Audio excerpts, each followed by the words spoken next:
welcome to our stream. Just a little thing called Mass Effect Andromeda. Don't know if you guys know about it. It's been around a few years.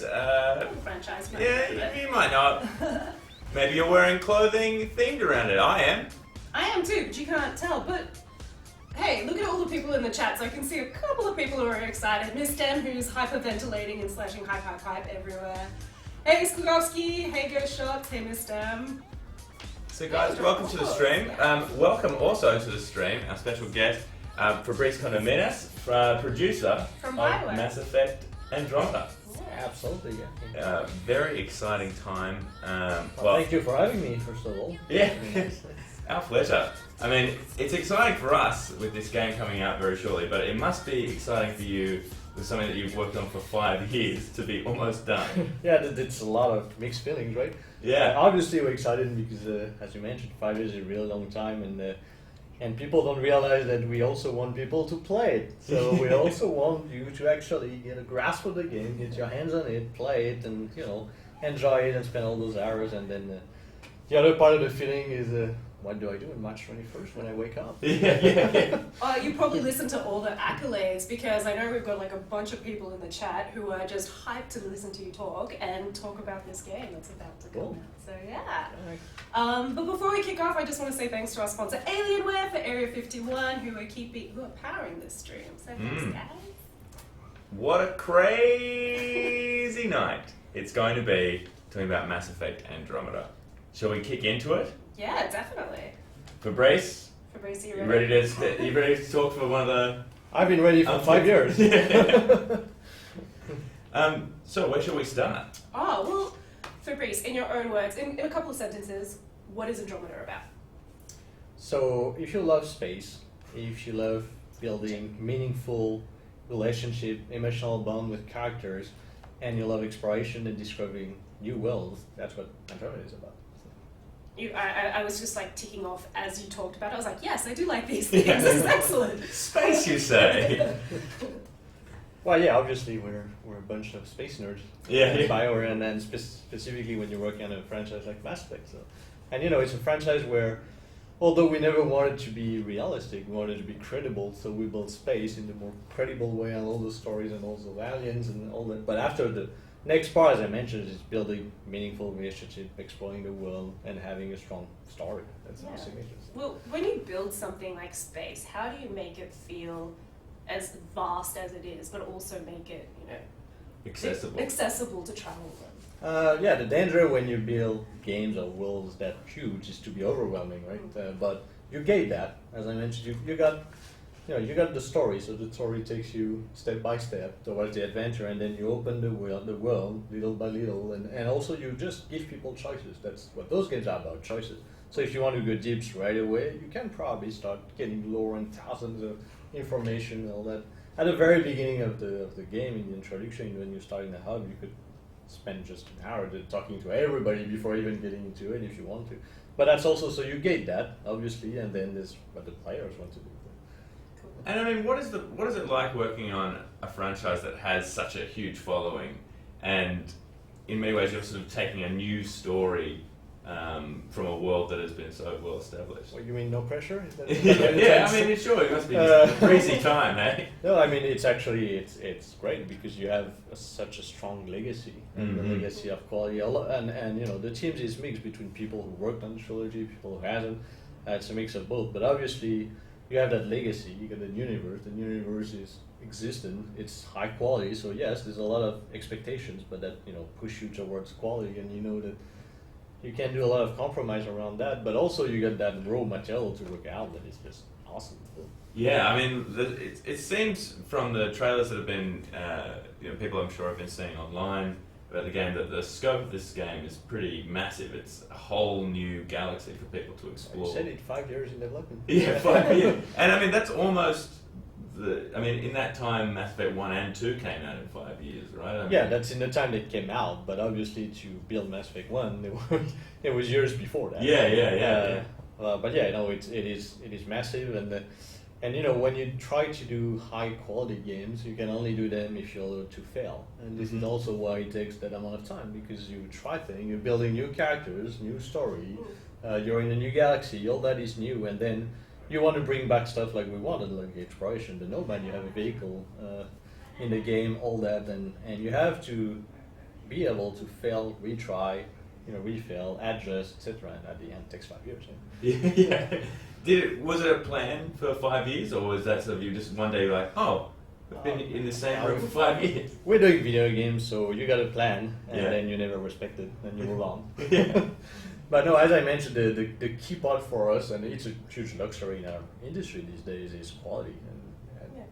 yes, maybe we're slow, but we release when we think we're ready to release. Yeah, but that's good. That shows a tremendous amount of respect for your game and your audience, especially when you've got a legacy to build on. You've got this opportunity to create a new story and something super fresh. So, how do you balance that when you're with your team? Taking the legacy of what exists and then pushing it to somewhere it hasn't been before. Well, first remember that whether they work on a trilogy or not, the team, they are Mass Effect fans. So Good. so that helps already to get the respect of the legacy and the recognition of the legacy. And then it's about, there's no secret sauce. You just do the work. You want to build the best story you can play at the highest level of quality, and that's where you start from. With or without legacy in any BioWare game, that's where you start from. And again, with the legacy, it's just that you have starting points. So, for example, coming after the trilogy, we were able to say, okay, what do we want to bring from each of them and build them in a single game? Because now we don't have the constraints of the story of the trilogy that was established as a trilogy, etc. So we decided to go for the exploration RPG system, the vehicle of Mass Effect 1, the relationship and the loyalty mission that we bring back of Mass Effect 2, the more dynamic and fast-paced and just sheer fun gameplay and combat from Mass Effect 3.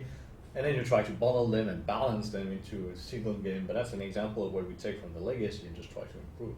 And now again, the balancing is complicated because that was 3 different games. Suddenly you try to put all these elements in a single game. So. Exciting times. No, I'm just in awe. I'm just trying to take it all in. It just seems, as an outsider, it's quite an overwhelming task. But are you guys proud of what you've achieved so far? Right now we're tired. But are we proud? Certainly we are. Otherwise we wouldn't release a game. That's good. And you can look at BioWare's history, how long we take to release a game. That's actually true. We don't release when we're not ready. No, yes, certainly we're proud. As I say, we're also tired right now and trying to finish the pieces. And while I'm talking here, we're still fixing bugs in Montreal and Mountain and Austin right now. People are crunching to do that. But it's funny because I think it's the first game in my career at BioWare, but in video games in general, where I wasn't able to play myself all the content. Really? Because it's just so big that I just didn't have time to play myself together, all the possibilities and all that. And I think it's the first time in my career. So that might be what March 21st holds for you. It's finally getting all the rest together for you. Yeah, maybe 6 months after. Yeah. Well, let's take this opportunity, for those who haven't seen it, to take a look at the N7 trailer, so you guys can get a little bit of a taste of what's in store for Mass Effect Andromeda. Cool.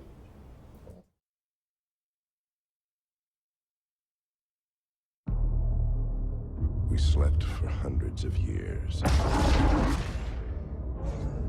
dreaming of a new home. But when we finally awoke, our dreams of peace were shattered.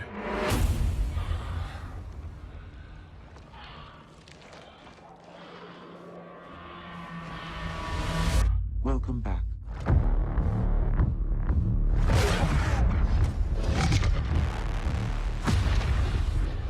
You're the new Pathfinder. This is incredible. It's acting like a gravity well. I have the bad feeling. We're the aliens. My God.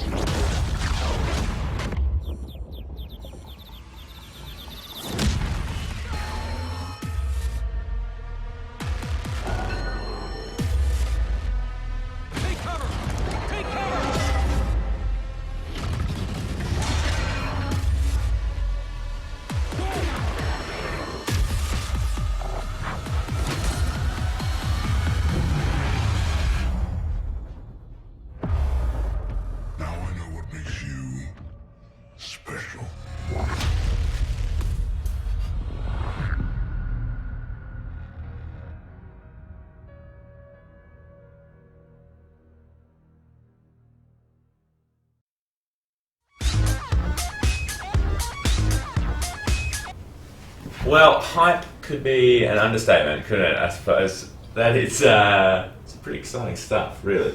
Yeah, I'm trying to keep my cool, but like, I'm with all the people in the chat right now who are like, hype, hype, hype. I'm like, I get you, buddy.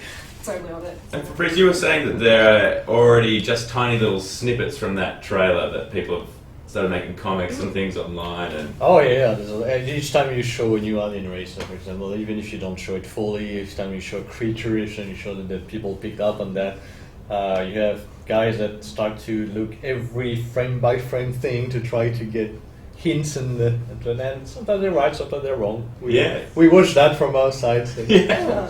Oh, I tell you what, as a cosplayer, I am definitely one of those people who will go through the trailers 1,000 times, try and clip all the pieces together. Like, how do you feel about your community that like just embraces your franchise and just your love of it? I think it's key to BioWare. The community is absolutely key, and they keeping us alive. And also, when you spend 5 years, for example, in our case, working on a game, you have moments of doubt. And they're the guys pushing us towards quality, and so it's absolutely, and they're very passionate, as you all know. Yeah. It's a vocal community.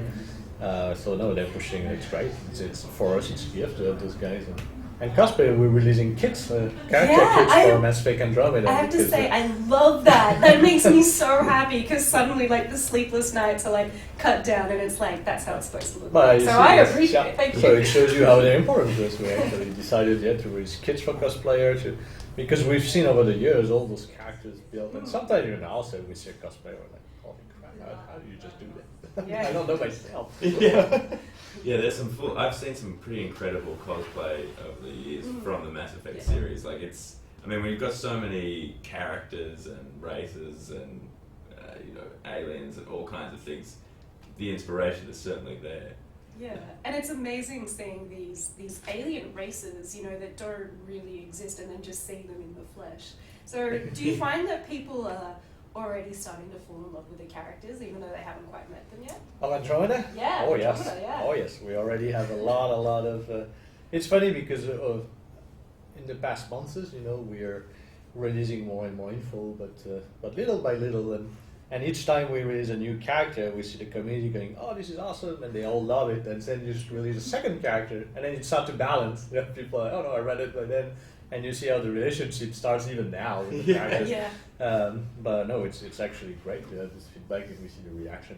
And again, imagine we've been working for years on those characters, and it's not only the design, but the personality and how they would react. So seeing that feedback is great for us. Do you like watching the fans speculate about who they're going to romance before they've even met the Of characters? course, we love that. We love that.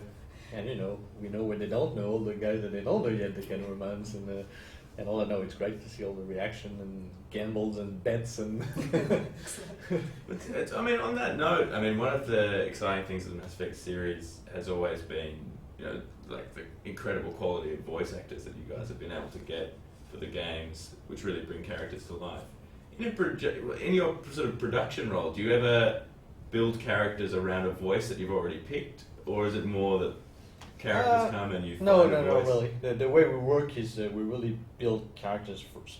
So Mm-hmm. we know the character we want, we know what they want them to carry over, we know what their place in the story arc. So, but it really starts there, and we build it without any specific ideas in mind. Sometimes maybe a writer to help him build a character. We imagine an actor or a role in another movie or whatever to help him just build that, but it's just a reference. And after once that is done, we'll get a team specialized in go cast the characters and all that, just like in a movie. That must be a pretty exciting time to have been sort of working around a character, and then one day just you hear the voice of it coming, like, oh my god. Yeah, so for the anecdote, it's actually a relief because you have to imagine that you play a game over and over again for months, years, when you have a robotic voice. Right. The only characteristic is to be male or female, telling you the exact same thing without tone, and suddenly you got the actor and you're, oh, thanks God. I couldn't go through the dialogue once again with that robotic voice. So But no, yeah. It's There might be able to be some fun DLCs to release those robotic voices so people can experience the real developer. But that's the thing, because our game is so much based on those dialogues and those interactions, so we need to be able to hear them even without the actors. So we got all those pre-made voice, but as I said, they're fairly robotic. So you play months with those analog voice and you just can't stand them anymore. So, so when you get finally the actor, it's really a relief. You're like, oh. So you've been talking about, getting the voice actor to really transform it to a living and breathing character. What else goes into creating characters? Because obviously there's the look, there's the feel, there's the dialogue, there's how they move. So it all starts with the personality. So every character in the game, whether it's an important character or secondary character, they have a role to fulfill in the story, and they have a role to fulfill emotionally if they're an important character, someone the player will be close to. So everything starts there. So you define a personality, sometimes even before the race. And then you fit them. Sometimes it's the other way around, but the point is, it's a personality as a role to fulfill. And then you start from there, because the personality will also dictate the appearance, because the artist will want to match that personality. So, and then you get the design. Obviously, if it's an alien, then it's different than if it's human. But again, the personality will dictate the history, will dictate the age, all that sort of thing. So it really starts there. And then, if they're key characters or even secondary, but they have an important role, you will want even visually for them to be distinctible or memorable. Right? So the artist will work on that, but also it might be something like giving them an accent. So it's not only about the visuals. There's always something about them that you want them memorable. So, Are there any characters in Mass Effect Andromeda that you've sort of loved from that very initial stage, because you're on, yes, this character is personally? my favorite character. Yeah, personally. Yeah. Oh yes, but I can't tell which one. You're not allowed to pick your favorite of your children. And also in my case, that will be a bit of a spoiler. So right. maybe off the air. So have you ever, for Andromeda, has there just been one character with a certain personality trait where they were supposed to have maybe their story, but their personality was so strong that you changed the storyline for them? Oh, everything evolved, especially over the course of 5 years, and characters are not an exception to that. So you will adjust them, evolve them, and also when everything start to get together, and you do, because you build pieces, although you have an idea.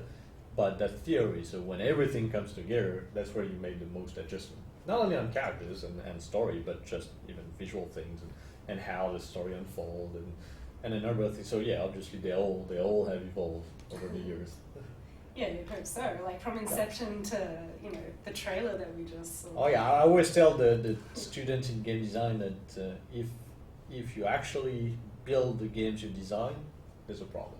That's good. No, but I like the degree of flexibility that you and your team have to have. So is that something that's a must in your role? Oh, it's not a choice. Yeah. I mean, it's just not a choice. If you want to do qualitative, and that's not valid only for video game, any creative endeavor, you need that flexibility. We all know that, again, it's very rare that you think about something, put it on paper, go through all the creative process, and it works out perfectly, and no, that's not how it We'd goes. like it to be like that. The ideal world, Well, actually, I suspect very much that we wouldn't like it. I think we'd get bored as creators. So. No, that's actually true. I do get it. Don't tell me what to do. I'm like, I'll work it out. So on the note of characters, we have another trailer in which some of the characters are introduced. So how about we take a look at that?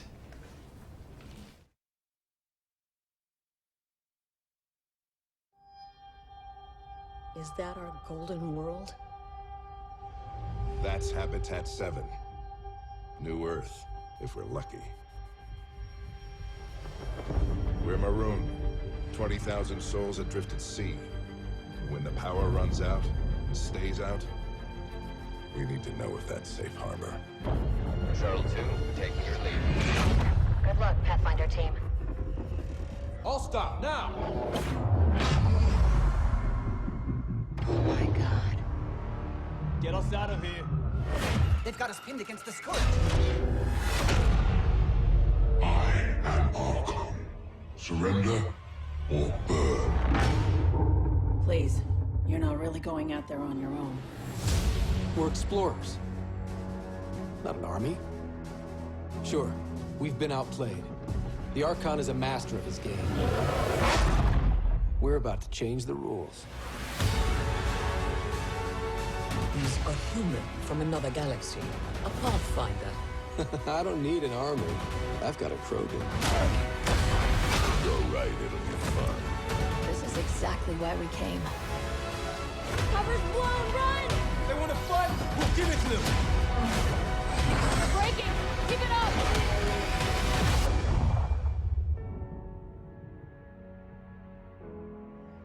Been waiting 600 years for this.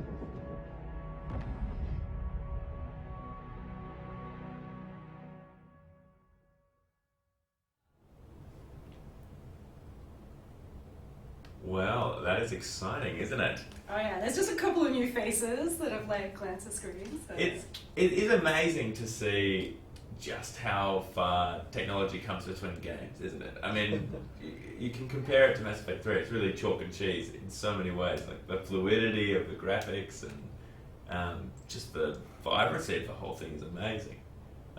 It must be exciting to because when you started 5 years ago, I mean, things are going to be constantly evolving technology-wise as well as you're building the game. So, I mean, what is that process like?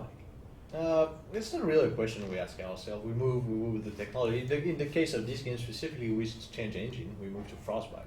Yeah, right. Moving to Frostbite is massive endeavor because it means that, for example, all the art assets you've built, you have to redo them. And so suddenly the huge visual legacy you have from the trilogy, you can't really reuse it, or it's very limited. But at the same time, Frostbite is a visually an extremely powerful engine, and it was a great step forward for us. So, it's a complex engine, but extremely powerful. We're part of EA, which means that Frostbite is shared across all EA's teams. So suddenly you can also collaborate and take what the other team have made. So that's a lot of opportunities that we have with engine like that. But at the end, there's no secret sauce. You want a game to look good, hire the best artists. Yeah. I think that's something we can definitely see. I mean, just from the couple of trailers that we've watched, it's the richness of the worlds. Like you can straight away, you can see like this one has a definite look and feel, and then this one has a definite look and feel. So yeah, our approach to exploration was to make sure that every place you go is memorable, and that's really what we wanted.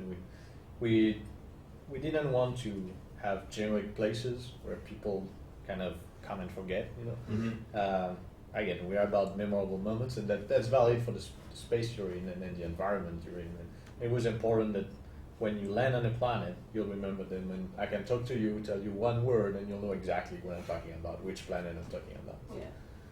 Oh, that's cool. I mean, I guess that's the richness of, Andromeda, saying that it is a space exploration game as well. Yes. So, yeah. And the people on the chat there, we're getting some very, very excited chat there. I think a lot of people are very keen to see this game coming out. Just a So couple. I'll come back to something that was said on the chat. Someone is asking where's Sarah. So remember that the trailer we're showing were released several weeks or months ago in some cases, and actually we're making a case of releasing Scott and Sarah and Scott and Sarah. So we had two trailers where we saw Scott, but if you look on the Mass Effect YouTube channel, for example, anywhere, you'll see numerous trailers with Sarah. So Yeah. It's you were just saying that the traction that you've been getting on your videos on your YouTube channel has been it's quite great. Yeah, impressive, there's definitely a lot of interest, and we're watching that. We're even surprised. Like again, we were so much into it. That when we really think, and we got a bunch of feedback and comments, and overwhelming positive for the vast majority. This is great. We feel the excitement building. So, and as I mentioned, people forget that we're as excited as they are, if not more, because we invested so much of us into those games. Yeah. I mean, it's looking at your role specifically as a producer of a video game like this. You've kind of got a very interesting job in that you don't really have a break in your work. I mean, there's never a point when you're finished until the game is finished. Well, yeah, I'll still sleep for a month after Match 21st, but oh yeah, I mean, my job is really to get shit done, and at the level of quality where they need to get done, and to do all the interdisciplinary work, make sure everything is consistent across all disciplines, make sure we're following the same vision and everybody's on the same path, and really again get the shit done at the level of quality. Yeah, so again, no pressure on you. Yeah. How is it working with a company like BioWare? There must be like large teams, and how do you coordinate things like that? So first, for the team are not that large if you compare to a lot of other games. We're way smaller than Ubisoft teams, for example, in the traditional games. But that's a philosophy where we take a smaller team, more senior people, and also we give a lot of ownership to everybody in our team. It's important when you work on games where the goal is to create emotional bonds between character and all that. It's really important that everybody in the chain that works on the game feel the ownership around the content he's building, because that at the end, even if it's not obvious, any player can feel it and feel the passion that was pulled into it. And we still see video games as a craftsmanship, right? And we don't want to get away from that. So I don't know if that answered your question. No, it does. It's interesting trying to understand how collaborative people are, but you just answered that by saying, that they're senior and they're have a strong sense of ownership. And I think again, when you have the luxury to work for great products, people are passionate about this product. So you will be a programmer who will call out a writer, who will call out an artist, and it doesn't matter because they're passionate about the product. Everybody wants to make sure that what's released is actually high quality. So and keeping a bit of smaller team also allow this. It's more easy and everybody knows it. But again, I think the ownership and the passion you put in your craft, this is the key part. And are there a lot of people in the team that have worked on previous Mass Effect games? Is there sort of this sense of custodianship around the game? Yeah, it's a mix. It's a mix of people that were veteran from the franchise and people that are brand new to even BioWare. A large portion of the team has worked on Inquisition as well. So it's a mix. It's a mix of things. Yeah. So we want to talk about some of the storyline, I guess, is what a lot of people are asking about in the chat. Is there anything you can tell us that we can maybe discern from the trailers, so you're not giving too much away? Well, as usual, we don't want to spoil the game. Our games are narrative-based, story-based, so there's no point telling out the story. But I think that the key part to remember is that it's a story where you grow a character into a hero. And for example, compared to the trilogy, in this story, when the writers, your protagonists, whether you play Sarah Scott, they arrive in Andromeda, things doesn't go as planned, because that conflict is the base of drama, right? But they don't know anything about the galaxy. You, as the player, you don't know anything either. So you are at the exact same level of knowledge. And this is the kind of bond you're going to create with those characters. You're actually going to grow with them. Also, mechanically, in terms of gameplay, the systems are way more open and flexible in a way that you can really shape the rider that you want to go. So for example, we don't ask you to commit to a class when you create the character. That you will have a class system, but it is way more dynamic and flexible over the course of the game. You will unlock what we call the profiles, and you will be able to switch from one another. But the point is, the whole idea is you to have that connection with the character where you are at the same level of knowledge and you can really grow. Yeah, it's interesting. You mentioned that because over the course of the Mass Effect games, there's been a very, gradual step away from more of the D20 systems that were. When you compare Knights of the Old Republic to then Mass Effect 1, there was sort of a big shift between this traditional RPG elements. How involved do you see those sort of traditional tropes of tabletop RPG games with Mass Effect Andromeda? Oh, I think they're actually way more involved than people imagine. First, the teams, most of us are huge pen and paper RPG players. Yeah, right. And BioWare is an RPG company, and Mass Effect Andromeda is definitely an RPG. I know recently we talk a lot about how the combat has become more dynamic and accessible, and I think it's an absolutely essential and great step forward. But it shouldn't hide the fact that we have extremely deep RPG systems in this game, the progression system, the customization system. We brought typical things like crafting into the game, and these are really rooted in the RPGs. I think also it's a recognition of the video games now allows more easily those connection and direct connection and the flexibility. So you obviously get away from systems that are cumbersome to them, because it's immersive in the sense that you are alone in front of the screen when around the table it's way easier to be immersed just because you're interacting with other human beings. Yeah, yeah. And then you just need those dice rolls to get the mechanics. But now that the technology is there, visually it's pretty much impressive. It's immersive. So you create that connection. You don't want to hinder it. So you try to make the rules as invisible as possible, although they're always there. And again, it's also about the player choices. So you want him to be flexible. You want him to go faster. But at the same time, if progression is your thing, you can invest hours. We have one of the most complex skill tree system we ever built, a combo system between things, so it's just open, your choice. And yet you still find the time to do tabletop gaming, pen and paper gaming. So I would say that it's actually essential. For what we do. Up until probably 6 months ago, 7 months ago, where you really shift to let's just close that thing. And actually, I say 6 months more than that, probably last year. But you got to shift at some point where it's just about executing and finishing the game. But before that, when you're still creating content, when you're still doing all that, it's just essential. I mean, we're in a creative business, and you have to keep being inspired. And also, when you're too much into something, you stop seeing the flows, or you see only the flows, but it becomes really hard to stay partial at what you're doing.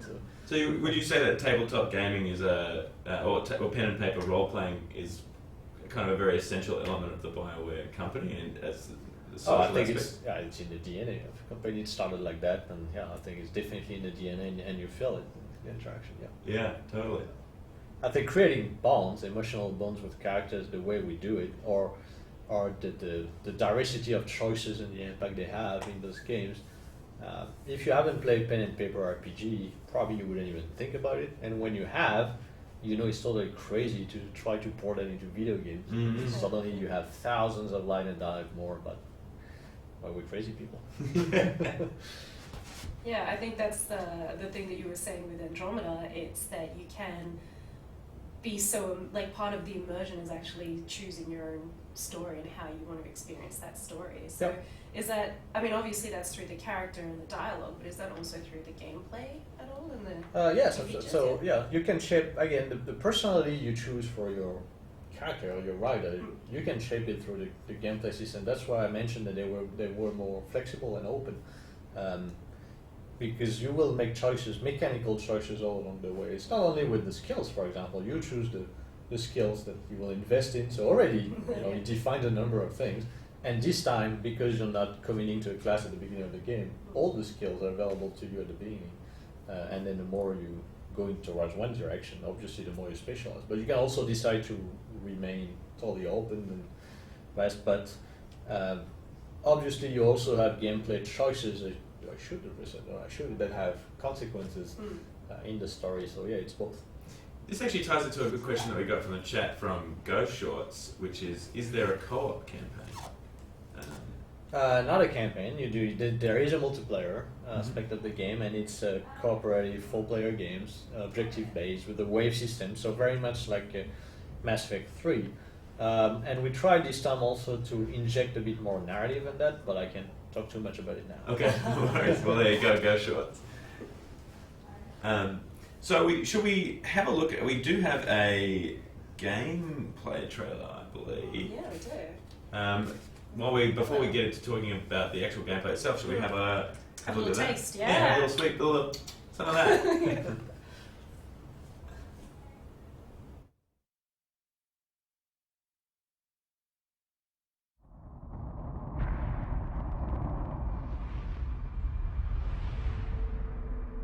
Our survival as a species has always depended on our drive to seek out the undiscovered,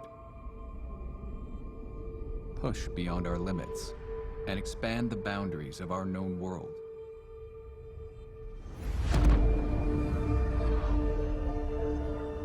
With Mass Effect, we are going further than ever before. To Andromeda, to build a new home for humanity. Imagine distant star systems with remote and hostile planets, teeming with alien life and civilizations.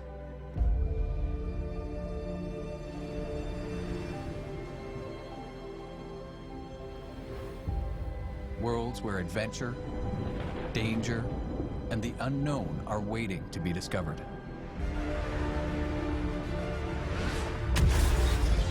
We've created a universe that you will lose yourself in, a whole new galaxy for you to explore.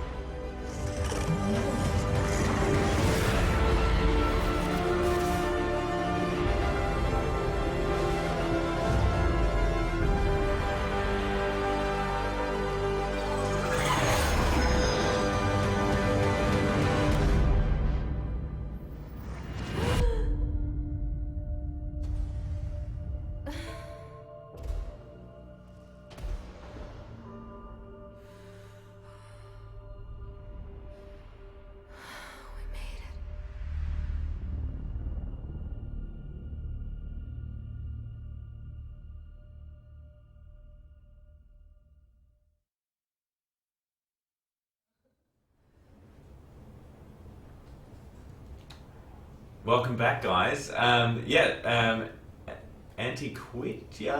In the chat, Matt pointed out it's cool knowing that Andromeda is a real galaxy. Yeah. That is something that's been very important in the Mass Effect series, is grounding it in the realities of what we know about space. Yeah, as I said, and we always say, it's not about being realistic, but it's about being credible. And that's an extremely important difference for us. And we're talking to scientists and astrophysicians and all that all the time to make sure that we can actually be in the realm of credibility. Yeah, well, it's like I always used to say when people say, "Oh, Pluto's a dwarf planet," like, no, it's actually just a frozen Mass Effect game. But yeah, no, it's definitely important. I was actually last week. I was in Europe, and I was at the European Space Agency, which are the type of people we partner with, and we love to work actually with. And the good news for us is a lot of them are fans. Yeah, of these agencies. So yeah. So it's not a hard sell to get them. No. I always say that the funny.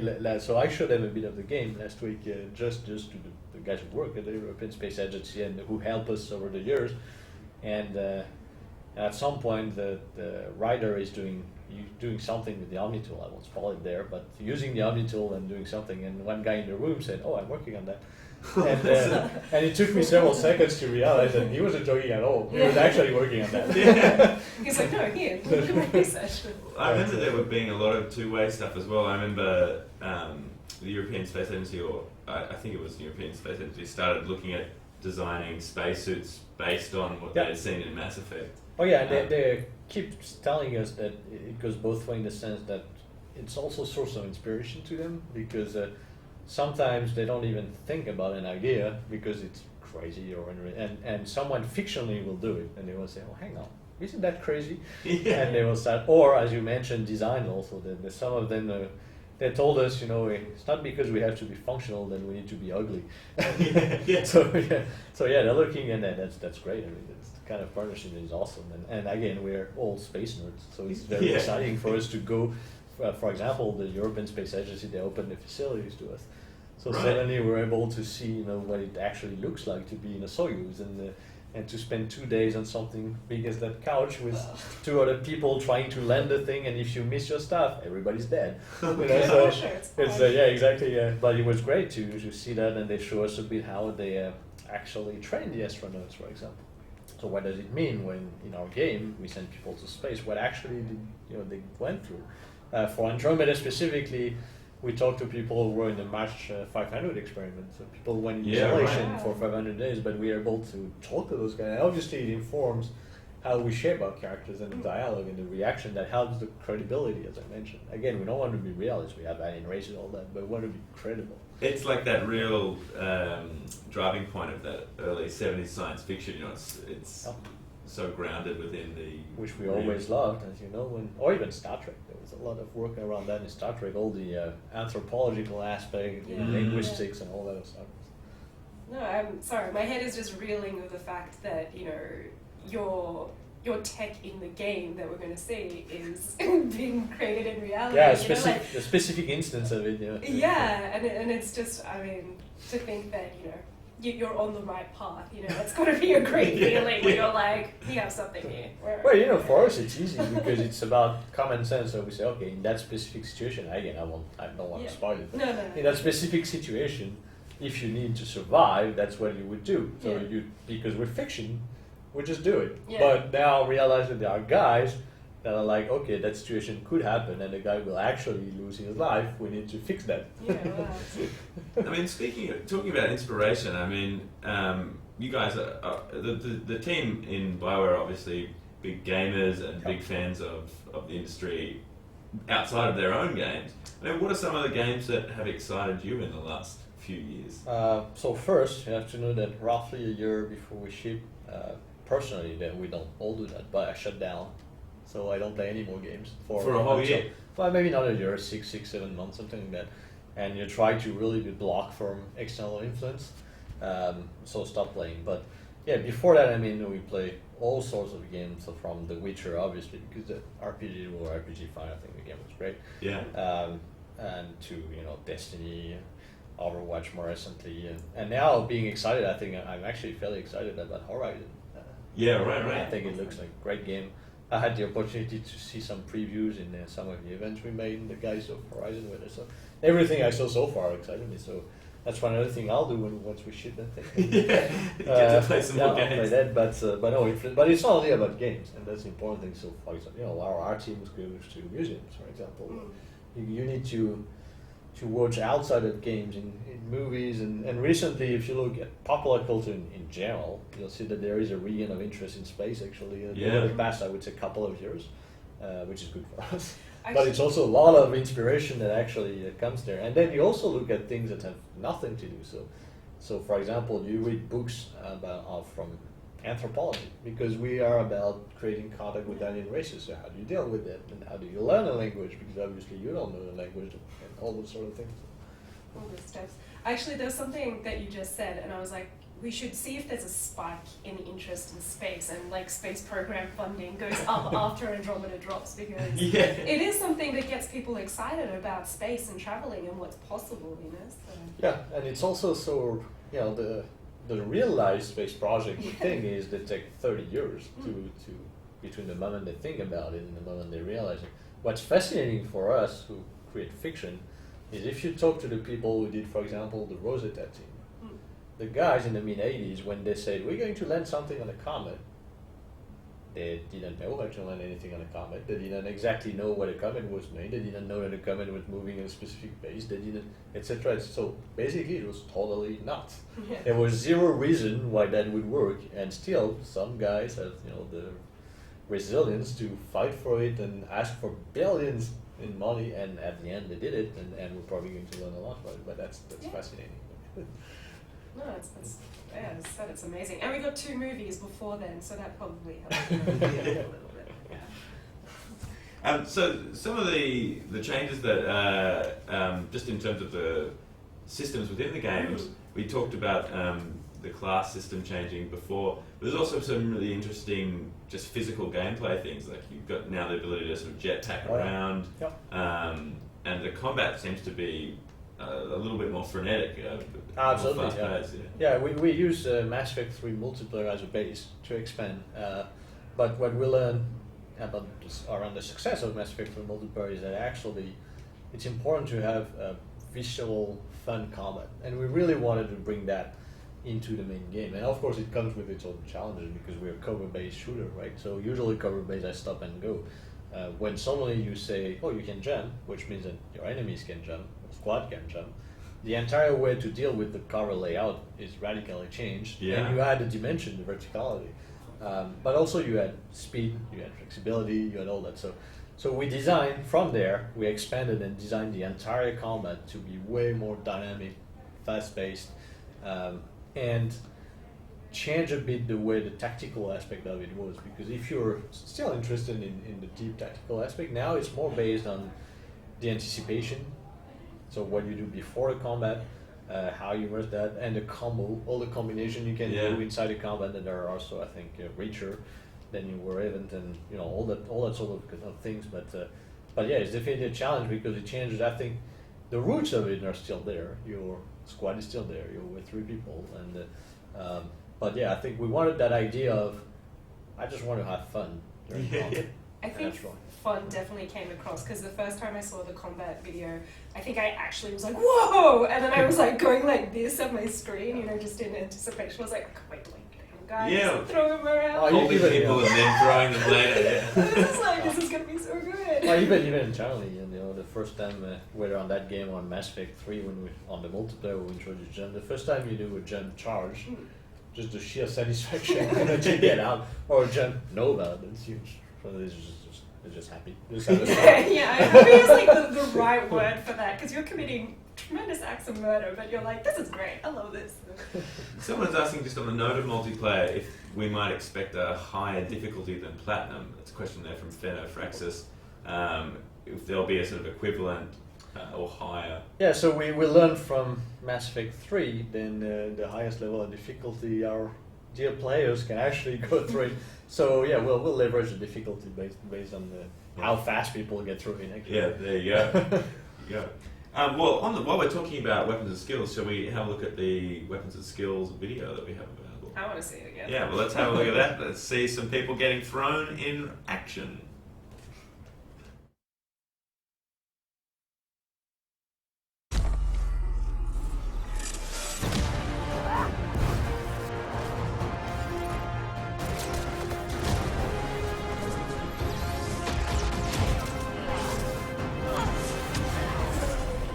Welcome to the Mass Effect Andromeda gameplay series. In Mass Effect Andromeda, you are the Pathfinder, the ultimate adventurer in a vast, unexplored galaxy on a mission to find a new home for humanity. Can you make it somewhere tropical? Nice, warm ocean, summer year-round? Our first video will take a look at weapons and skills. Andromeda's action is built around fluid, fast-paced, third-person combat. Our combat offers amazing freedom of movement with the use of a jump jet that allows you to jump, evade, and even hover while you're fighting. You'll also notice a new dynamic cover system that allows you to seamlessly use almost anything, including your own vehicle, for cover. All this freedom allows you to approach the battle in a way that suits your gameplay style. Let's take a closer look at our weapons. In Mass Effect Andromeda, there are 4 categories of guns: pistols, shotguns, and sniper and assault rifles, plus a range of melee weapons for up-close combat. All guns are available to every player. There are no class restrictions. So if you decide you want to try something new, it's as easy as switching your loadout. Guns and gear in Andromeda fall into 3 technology types based on where the tech comes from. Milky Way weapons typically use physical projectile ammunition that's similar to the types of weapons you might be familiar with from our original games, with some advancements, of course. These are high-impact projectile-based guns. They're great against most non-shielded targets, but require you to keep an eye on your ammo. Remnant weapons typically use beams, have a high rate of fire, and are extremely accurate. They use the overheat system and don't rely on ammo, so you'll never run out of ammo, but you'll have to wait for your gun to cool down from time to time. Helios weapons are technology from civilizations that live in the Helios cluster of Andromeda. They are generally plasma-based, which means they are slower speed, but benefit from heat-seeking technology. While some are charge-based, the longer you charge them before releasing, the harder they hit. Melee weapons vary in both damage and speed. Hard-hitting hammers do maximum damage, while lightning-fast shivs or swords allow you to get in and out of harm's way with maximum speed and precision. In addition to weapons, you can also develop skills and abilities. Like the weapons, there are no restrictions on what skills you can choose, and each of the 3 main categories is designed to facilitate a certain style of play. Combat skills are great if you want to focus on weapons, gear, and making your character the ultimate soldier. These skills focus on improving weapon damage and adding precision. This looks pretty exciting. In addition to weapons, you can also develop there's skills and people talking abilities. about melee Like the in weapons, there are no chat. restrictions on what skills you can choose, and have you each got of a the 3 main chance to categories try is and designed to weapons, facilitate a certain Fabrice? style of play. Oh yeah, obviously I did. Is it wild fun? Yeah, I would say the close combat is actually pretty exciting. And this is, I mentioned Mass Effect multiplayer earlier. This is definitely one of the lessons we took. About you got a number of melee weapons, and even actually without specific weapons, it's already pretty fun. So we've got a couple of great questions that we might talk through. The first question is from Adhan O'Brien on Facebook, which is, what character, friend or foe, is your personal favourite? We talked about this earlier. You can't mention them, but do you have one that you can mention? Well, again, it's that will be a very personal question. Personally, I'm So if we take the character the closest to your rider, whichever twin you're playing, I would say that I think Vetra is my favorite. Okay. So the Terran female. So yeah.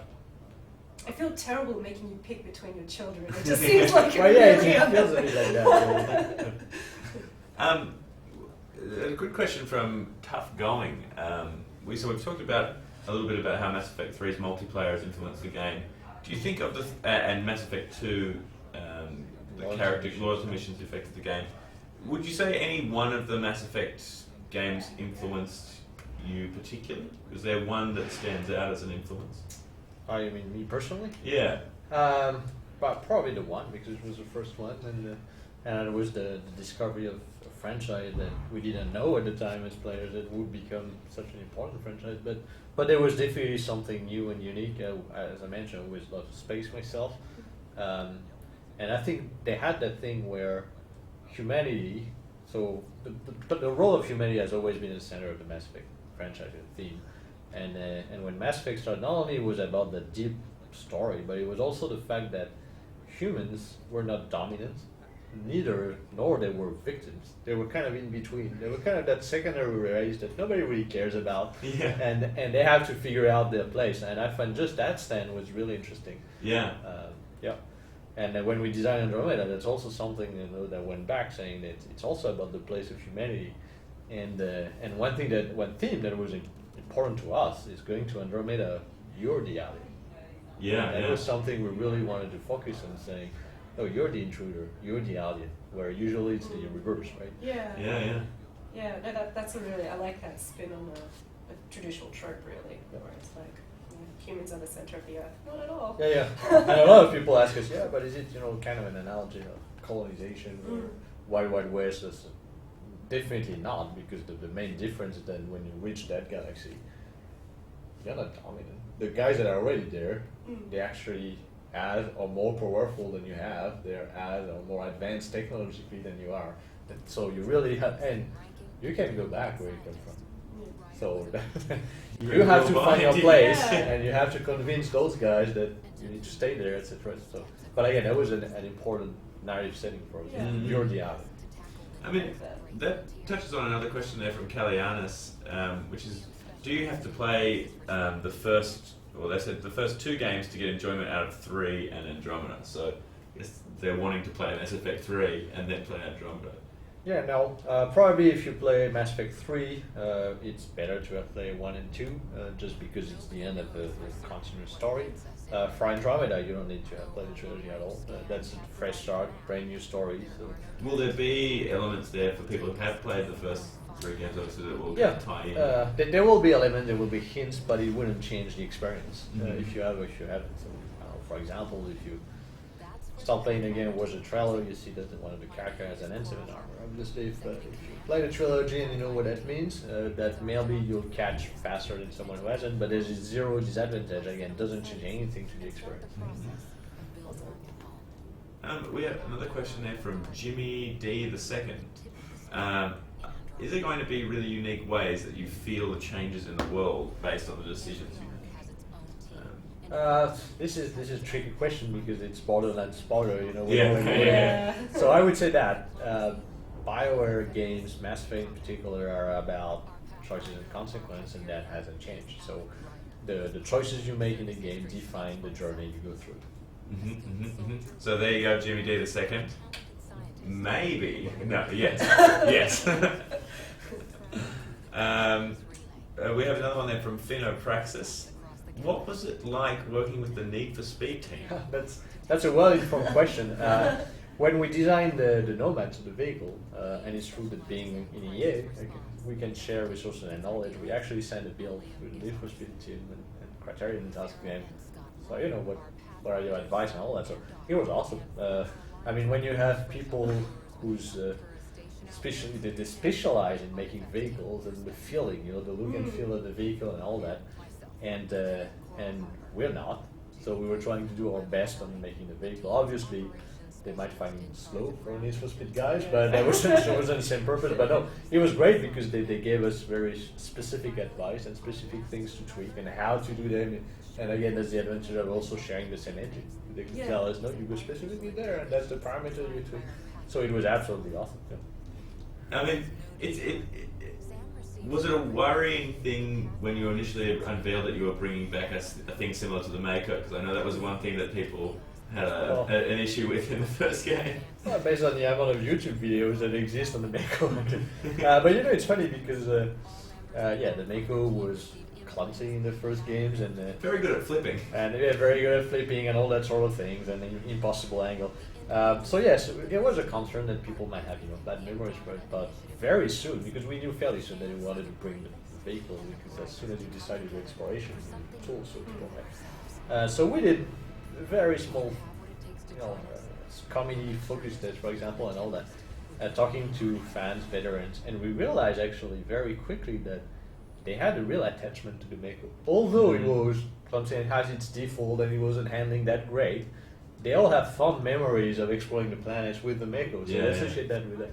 So then that part of the concern got away, and we just say we just need to do it right.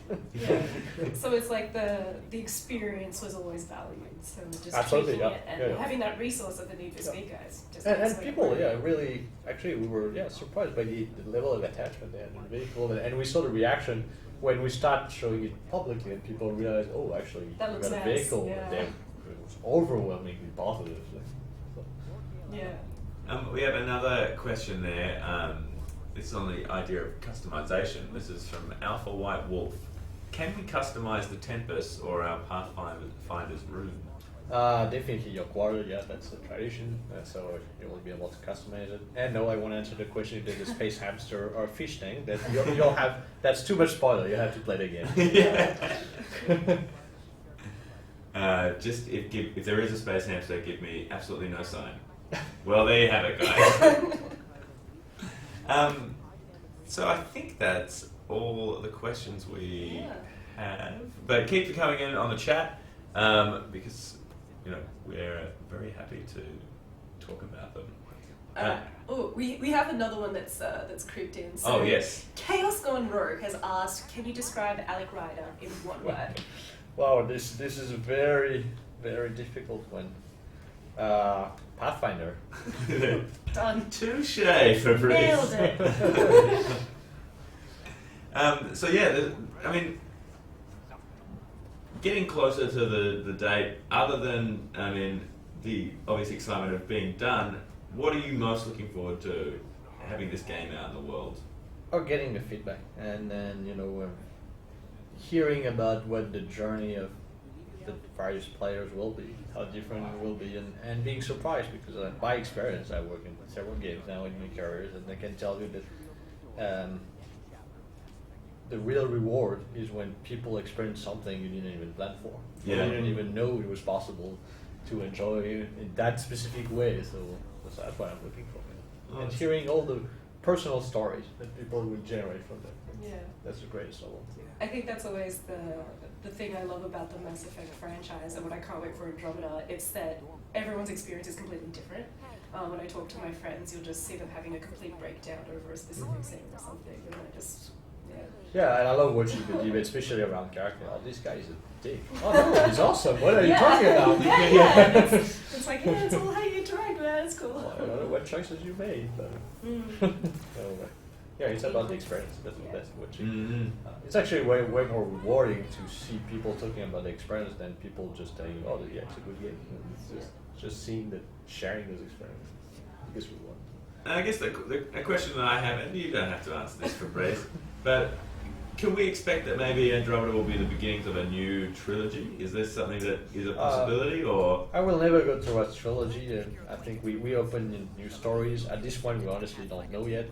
The important thing is that we didn't want to put us in a corner, so we could do 1 game, 2 game, 15 games, and it remains open. But we build characters, and so obviously we want those relationships to keep going. But we just didn't want to put us in a corner. Well, only about a month away until release date. Yep. Yeah, no, in a month and how many hours? Yeah. March 23rd in Australia. Yeah. And you're down here until the end of the week for Yep. Brace? I'm leaving Friday for the Canadian winter. For Canadian winter. Oh, the good times. The good times indeed. Well, Fabrice, thank you so much for coming on the show and answering some of the questions that we had. Well, thanks to you for hosting me. Oh, it's been a pleasure, I tell you what. Yeah, we're really big fans. So Yeah. it was very, very... Don't let the cool demeanor fool you. Yeah. It's like... Thanks everybody for your questions in the chat. We're going to take a short break, and during that we're going to be having a look at some more footage from the game. But yes, thanks everybody for tuning in, and thanks once again to Fabrice from BioWare for coming in to talk to us about Mass Effect. Thanks very much.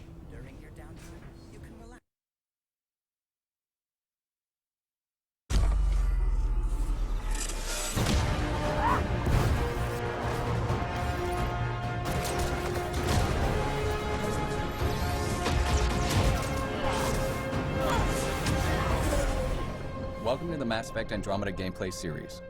In Mass Effect Andromeda, you are the Pathfinder, the ultimate adventurer in a vast, unexplored galaxy on a mission to find a new home for humanity. Can you make it somewhere tropical? Nice, warm ocean, summer year-round? Our first video will take a look at weapons and skills. Andromeda's action is built around fluid, fast-paced, third-person combat. Our combat offers amazing freedom of movement with the use of a jump jet that allows you to jump, evade, and even hover while you're fighting. You'll also notice a new dynamic cover system that allows you to seamlessly use almost anything, including your own vehicle, for cover. All this freedom allows you to approach the battle in a way that suits your gameplay style. Let's take a closer look at our weapons. In Mass Effect Andromeda, there are 4 categories of guns: pistols, shotguns, and sniper and assault rifles, plus a range of melee weapons for up-close combat. All guns are available to every player. There are no class restrictions. So if you decide you want to try something new, it's as easy as switching your loadout. Guns and gear in Andromeda fall into 3 technology types based on where the tech comes from. Milky Way weapons typically use physical projectile ammunition that's similar to the types of weapons you might be familiar with from our original games, with some advancements, of course. These are high-impact projectile-based guns. They're great against most non-shielded targets, but require you to keep an eye on your ammo. Remnant weapons typically use beams, have a high rate of fire, and are extremely accurate. They use the overheat system and don't rely on ammo, so you'll never run out of ammo, but you'll have to wait for your gun to cool down from time to time. Helios weapons are technology from civilizations that live in the Helios cluster of Andromeda. They are generally plasma-based, which means they are slower speed, but benefit from heat-seeking technology. While some are charge-based, the longer you charge them before releasing, the harder they hit. Melee weapons vary in both damage and speed. Hard-hitting hammers do maximum damage, while lightning-fast shivs or swords allow you to get in and out of harm's way with maximum speed and precision. In addition to weapons, you can also develop skills and abilities. Like the weapons, there are no restrictions on what skills you can choose, and each of the 3 main categories is designed to facilitate a certain style of play. Combat skills are great if you want to focus on weapons, gear, and making your character the ultimate soldier. These skills focus on improving weapon damage and accuracy, as well as giving you the ability to use flat cannons, grenades, trip mines, and more. Tech skills allow you to equip your Pathfinder with more experimental weaponry, or focus on strategic improvements for you and your squad. Cryo beam and flamethrower give you more offensive punch, while skills like invasion or energy drain weaken your opponents and make them easier to take down. Want a little extra help? Deploy your own assault turret. Last but not least, biotics. By controlling dark energy, your Pathfinder can harness the power of mass and gravity. Biotic skills like pull and throw allow you to literally control the battlefield, using your enemies as a shield or even a weapon. Abilities like Annihilation Shield or Singularity can disrupt and damage anything or anyone caught up in their powerful grip. Each skill can be upgraded to become increasingly more devastating and effective. Each also has choices to make when upgrading, offering you more ways to customize your playstyle. Now that we have the basics down, let's put this into action. In this case, our Pathfinder is equipped with a sniper rifle and a shotgun, and they've got their 3 powers selected. You'll notice that different enemies each behave in unique ways. Some will keep their distance and try to snipe us. Others will charge right in and try to flush us out of cover. Sticky grenades is an advanced version of the Omni Grenade combat skill. They're effective against just about anything, but they have a limited supply. Enemies each have different strengths and weaknesses. For most, headshots inflict maximum damage, but you'll need to pay attention to their health bars. Yellow means they've got armor and won't be as susceptible to certain weapons and powers. Blue means they're shielded, and in addition to being more resistant to biotics, you'll generally need to deal with those shields before their health goes down. And just like you, their shields will recharge if you don't finish them off quickly. Tactical Cloak is a tech skill that allows you to evade enemy detection and inflict increased damage when attacking from cloak. And finally, Overload. Another tech skill that's great for taking out enemy shields and synthetic enemies. By holding it before releasing, you can even chain it to multiple enemies. And this is just one of the hundreds of combinations of weapons and skills you can try in Andromeda. Stay tuned for future installments where we'll show you our profiles to give you an added boost in combat, favorites which allow you immediate access to your sets of powers so you can change up on the fly, and squad skills and commands. Take cover! Take cover!